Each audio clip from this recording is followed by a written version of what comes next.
Hello, I'm Jim Gardner, and in this video I want to talk about the power of having a dream, a vision, a desire, something that you want to accomplish, or something that you want to have, or something that you want to be, that you really want to transform yourself into from wherever you're at now to a vision that's bigger than this moment.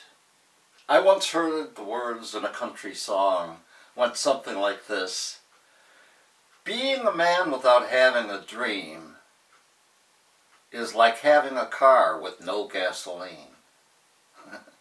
I love that line. I don't know who wrote that, don't recall exactly who sang it in the song, but I believe they hit it right on the head. So in this video, I want to talk about Vince Lombardi. I think most of us are familiar with him as the coach of the Green Bay Packers, historical, legendary figure for what he accomplished. But the story of what he accomplished regarding sports is just a small part of the story about a dream. And so it's been many years, probably 50 years or so, since I actually heard the story. Being from Wisconsin, of course I was impressed with the Green Bay Packers and all the original stars that went to that first Super Bowl that Vince Lombardi organized, brought together the East Coast, the West Coast, had this big Super Bowl #1, and the Green Bay Packers won it. But here's the story. Vince Lombardi was basically an assistant coach for the Army football team, I believe. He never played football in his life. He coached. He understood human behavior. He understood motivation, and he himself was motivated. He wanted to be a professional coach.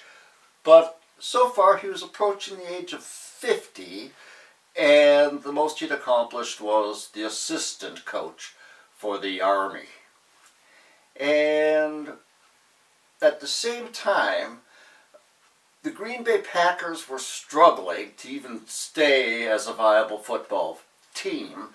They hadn't won a football game in years, and they were considered being either dropped from the league or moved or something. So again, we had a very frustrated midlife semi-coach. He wasn't a full coach, and he was frustrated. He still had a desire. He had a dream.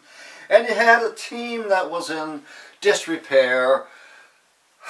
Just again, it was the Green Bay Packers before we knew them now. So the offer was made that Vince Lombardi could coach this losing team up in northern Wisconsin, cold country, small town, a paper mill town. Well, again, football wasn't what it is today, and Vince Lombardi had a lot to do with that. So here's where it went. He was given, I think, a 1 or 2 year contract to coach the losingest team in the league. And he said they needed more time than that. It would take more than 1 or 2 years to turn the team around. But he took the job.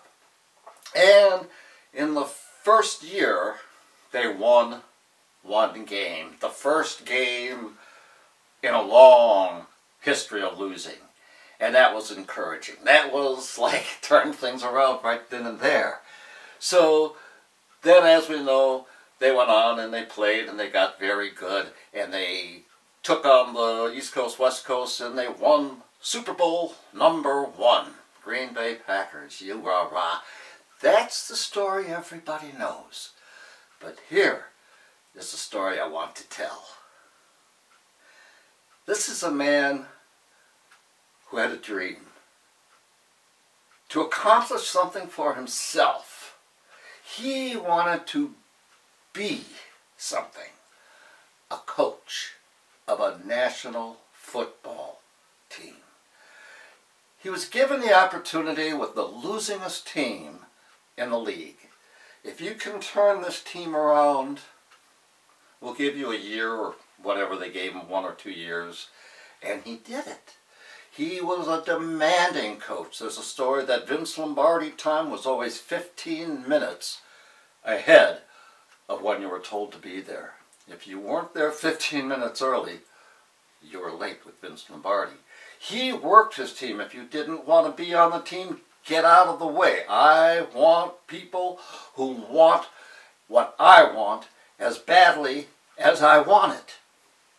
So, he built a team of committed people, and they went out and they won a game. And then they won the Super Bowl, and Green Bay Packer became the catalyst for the entire city of Green Bay to suddenly start building hotels, hiring entertainment, having homes built because people were starting to move to Green Bay because it was now a city that was more than just a paper mill town.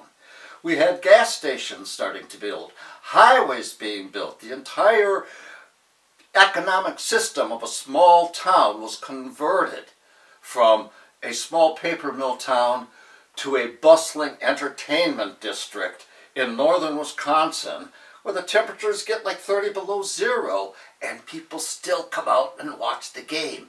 The fans are passionate, but it was all because one man lived his dream. Football players became heroes. Carpenters became employed.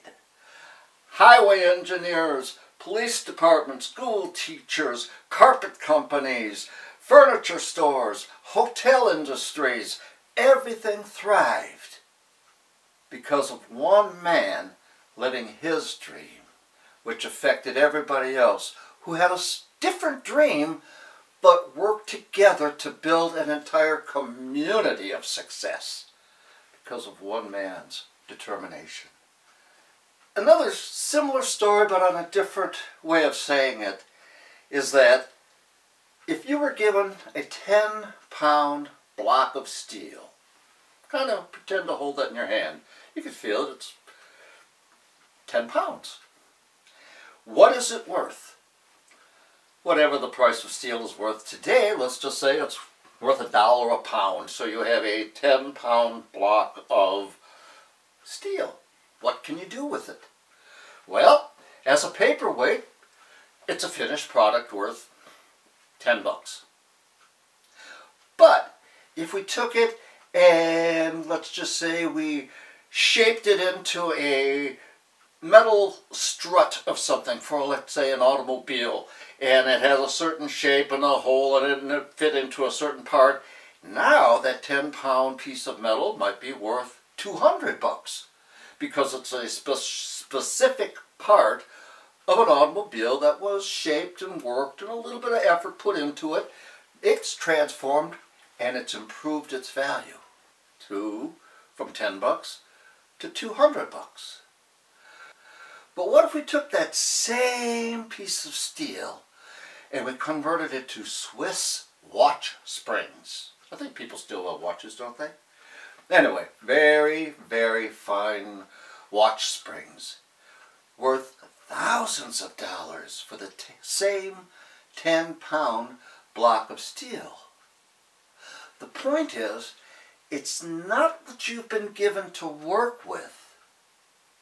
It's what do you do with what you've been given to work with. So, just as a 10-pound block of steel can be made into anything you can imagine steel being made into, you as an individual can also convert yourself, transform yourself from wherever you're at now to wherever your dream, your passion, your desire will take you. It starts with a vision. It starts with knowing what you want to have or what you want to do, the adventure of it all, or what I consider most importantly, what you want to be. Your beingness. Your being who you are, when you want to be it. Because inside of each and every one of us is a unique spiritual entity that wants to be expressed as you. What you do with it is like the block of steel. A paperweight, a utility item, or something that is so refined and so elegant that it's worth thousands and thousands of dollars more. Or like Vince Lombardi, to coach a losing team into a winning entity not only made the team a winner, but it influenced the entire community of Green Bay, Wisconsin. And if you're into sports, you know it's still Vince Lombardi's legacy is influencing football as we know it today. So with that in mind, I'd like to invite you to pick up a copy of Artists Are Like Apple Trees, a guidebook for success in music, art, and theater, and a copy of You Have the Talent, So Where Is the Money?